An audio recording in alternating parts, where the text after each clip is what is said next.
پاکستانیوں کے لیے شینجن ویزا کے حوالے سے بڑی خوشخبری آ گئی۔ یورپ جانے کے خواہشمند افراد اب اپنے ویزے کی درخواست تیار کر لیں۔ ذرائع کے مطابق یورپ کے اہم ملک سویڈن کے سفارت خانے کی جانب سے پاکستان کے لیے ویزا سروسز دوبارہ شروع کر دی گئی ہیں۔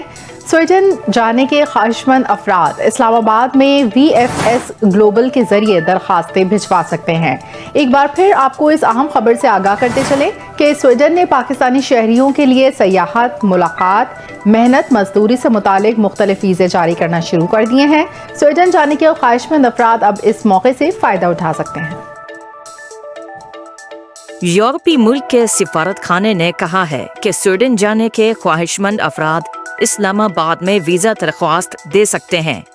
پاکستانی شہری 90 دن کے لیے شینجن ویزا کی درخواست پاکستان میں ہی دے سکتے ہیں۔ درخواستوں کو اسلام آباد میں VFS گلوبل کے ذریعے وصول کیا جائے گا۔ مزید معلومات سویڈن کی امیگریشن ایجنسی کی ویب سائٹ پر دستیاب ہیں۔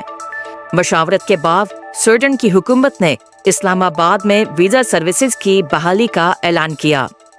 اس سے قبل سویڈن نے اپریل 2023 میں سیکیورٹی وجوہات پر ویزا سروسز عارضی طور پر بند کی تھی۔